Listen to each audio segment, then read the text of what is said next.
Hello students, জ্ঞানজ্যোতি coaching সেন্টারের পক্ষ থেকে তোমাদের সকলকে জানাই আরো একবার স্বাগত। তো স্টুডেন্টস, আজকের ক্লাসে আমরা যে বিষয় নিয়ে আলোচনা করব তা হলো পানিপথের প্রথম যুদ্ধ সম্পর্কে। তো আলোচনা শুরু করার পূর্বে তোমাদের বলে রাখি, তোমরা যারা যারা KNU অর্থাৎ কাজী নজরুল ইউনিভার্সিটির অন্তর্গত 4th সেমিস্টারে রয়েছে, তোমাদের যাদের মেজর হিস্ট্রি রয়েছে তাদের পেপার 5 এর একটি গুরুত্বপূর্ণ টপিক নিয়ে আজকে ক্লাসে আমরা আলোচনা করব। তো আলোচনা শুরু করার পূর্বে তোমাদের একটা ছোট্ট ইনফরমেশন দিয়ে রাখি যে তোমরা যারা যারা ভাবছো তোমরা এই সেমিস্টারে আমাদের সাথে অনলাইনে যুক্ত হবে, তোমরা স্ক্রিনে দুটো নাম্বার দেখতে পাচ্ছ। এই দুটো নাম্বার হলো আমাদের জ্ঞানজ্যোতি কোচিং সেন্টারের অফিসিয়াল হেল্পলাইন নাম্বার। তো তোমরা এই দুটো নাম্বারের মধ্যে যে কোনো একটিতে যোগাযোগ করে আমাদের সাথে যুক্ত হতে পারো। এছাড়া আমাদের সাথে যুক্ত হওয়ার মাধ্যমে তোমরা যে যে সুযোগ সুবিধাগুলো পেয়ে যাচ্ছ সেগুলো হলো লাইভ ক্লাসেস, এছাড়া হাই কোয়ালিটি নোটস, এছাড়া রেকর্ডেড ক্লাস এবং কি 100% কমন সাজেশন।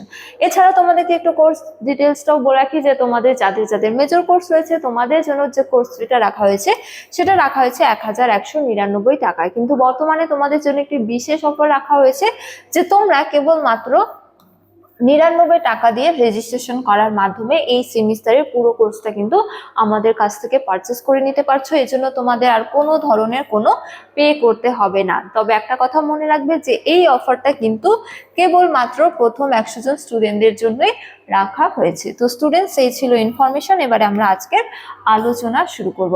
তো আলোচনার বিষয় প্রথমেই বললাম যে পানিপথের প্রথম যুদ্ধ সম্পর্কে, ঠিক আছে। তো দেখো, প্রথমে আমরা আলোচনা করব এই যুদ্ধ কবে এবং কাদের মধ্যে সংগঠিত হয়েছিল।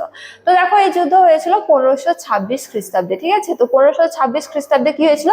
পানিপথের যুদ্ধ সংগঠিত হয়েছিল। কাদের মধ্যে? তো দেখো, এই ক্ষেত্রে বলা হয়েছে যে মুঘল সম্রাট বাবর এবং ইব্রাহিম লোদির মধ্যে পানিপথের প্রথম যুদ্ধ সংঘটিত হয়েছিল, ঠিক আছে।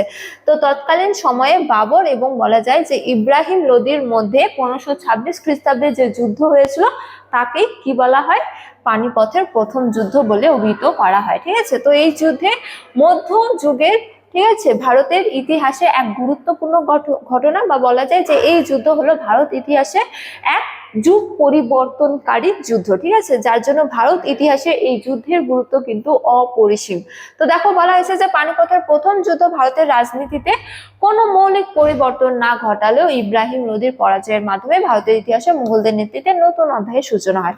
বা বলা যায় যে বাবর ও ইব্রাহিম লোদির মধ্যে 1526 খ্রিস্টাব্দে যে যুদ্ধ সংঘটিত হয়েছিল তাকে কি বলা হয়? পানিপথের প্রথম যুদ্ধ বলা হয়।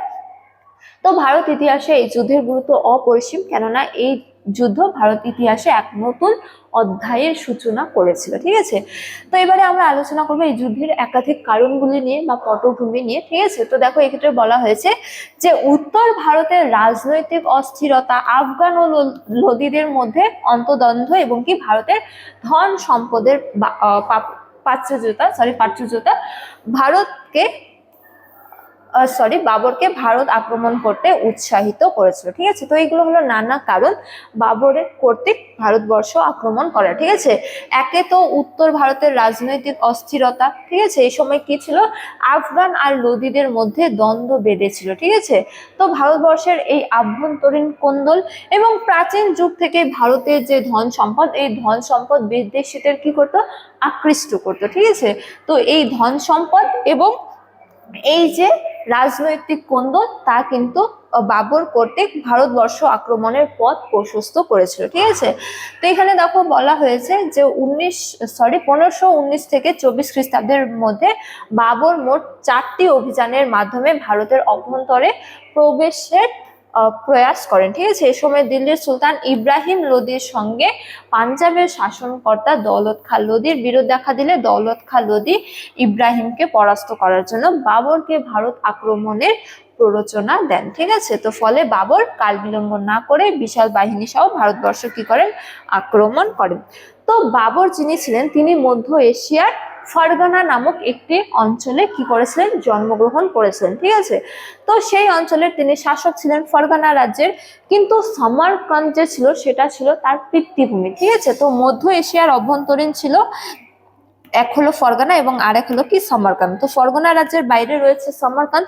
তো এই সমরকন্দ তিনি বারবার হচ্ছে যে বেশ কয়েকবার সমরকন্দকে নিজ সাম্রাজ্যভুক্ত করার জন্য অভিযান প্রেরণ করেন এবং এই যে সময়কালে তিনি সমরকন্দ অভিযানের জন্য প্রস্তুত নিচ্ছিলেন বা সমরকান্দে যখন তিনি অভিযান প্রেরণ করেছিলেন সেই সময়কালে তিনি ফারগানা রাজ্য থেকেও বিতাড়িত হয়ে যান। ঠিক আছে, ফলে মধ্য এশিয়া থেকে বিতাড়িত হওয়ার পর তিনি চলে আসেন কাবুলে, কাবুল জয় করেন এবং কাবুল থেকে তিনি কি করেছিলেন, ভারতবর্ষে অভিযান প্রেরণ করেছিলেন। ঠিক আছে, অর্থাৎ নিজ যে সাম্রাজ্য বা পৃথ্বীরাজ্য সেখান থেকে বিতাড়িত হওয়ার পর তিনি কিন্তু ভারতবর্ষের দিকে অগ্রসর হয়েছিলেন। ঠিক আছে, তো এই যে সময়কাল বাবর মোট 4টি অভিযানের মধ্য দিয়ে ভারতবর্ষের অভ্যন্তরে প্রবেশ করেছিলেন। ঠিক আছে, তো কি হয়েছিল, দিল্লির যে সুলতান ছিলেন তিনি ছিলেন ইব্রাহিম লোদি। ঠিক আছে, তো তার সঙ্গে কার দ্বন্দ্ব বেঁধেছিল, দৌলত খাঁ লোদির। ঠিক আছে, তো এই দৌলত খাঁ লোদি পরবর্তীকালে ইব্রাহিমকে পরাজিত করার জন্য বাবরের সাহায্যে যে আশা করেন বা বলেন যে বাবরকে বলেন যে বাবর যেন ভারত আক্রমণ করে। ঠিক আছে,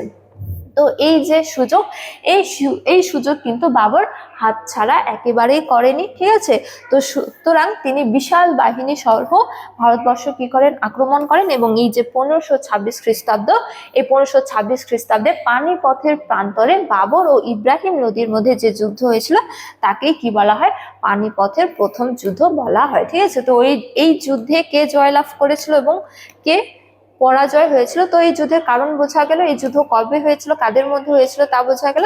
এবারে বলা যায় যে এই যুদ্ধে কে পরাজয় হয়েছিল এবং কে জয়লাভ করেছিল। তো এই যুদ্ধে জয়লাভ করেছিল বাবর এবং পরাজিত হয়েছিল কে, ইব্রাহিম লোদি। যেমন দেখো বলা হয়েছে যে পানিপথের সংগ্রামে বাবরের সৈন্য সংখ্যা ছিল মাত্র 12 থেকে 13,000, অন্যদিকে ইব্রাহিম লোদির সৈন্য সংখ্যা ছিল কি 1 লক্ষ এবং কি 1,000 হাতি। ঠিক আছে, তবে বাবরের উন্নত রণকৌশল, সুনিপুণ গোলন্দাজ বাহিনীর ব্যবহার এবং কি দক্ষ নেতৃত্বের কারণে ইব্রাহিম লোদি পরাজিত হয় এবং ইব্রাহিমকে হত্যার পর বাবর শাসক রূপে দিল্লির সিংহাসনে অধিষ্ঠিত হন। তো বাবরের সেনাবাহিনী কম হলেও বাবরের কাছে কি ছিল, হচ্ছে যে উন্নত রণকৌশল ছিল, এছাড়া সুনিপুণ গোলন্দাজ বাহিনী ছিল, এছাড়া কি দক্ষ নেতৃত্ব ছিল, যার জন্য তিনি ইব্রাহিম লোদির বাহিনীকে পরাজয় ঘটান। ঠিক আছে, বা বলা যায় যে ইব্রাহিম লোদিকেও তিনি হত্যা করেন এবং তিনি কি করেন, ভারতবর্ষ জয় করেন বা হচ্ছে যে দিল্লি জয় করেন বা দিল্লির সিংহাসনে তিনি অধিষ্ঠিত হন। তো সুতরাং বলা যায় যে এই যে যুদ্ধ, এই যুদ্ধে কিন্তু বাবরের জয়লাভ ভারতের ইতিহাসে এক গুরুত্বপূর্ণ ঘটনা, কেননা তার হাত ধরে ভারতবর্ষে এক নতুন যুগের বা নতুন অধ্যায়ের সূচনা হয়েছিল। তো স্টুডেন্টস, এই ছিল আজকের আলোচনার বিষয়, আজকের আলোচনার ক্লাস এতটাই। তোমাদের সাথে দেখা হবে পরবর্তী ক্লাসে, তখন তোমরা সকলে ভালো থাকো, সুস্থ থাকো।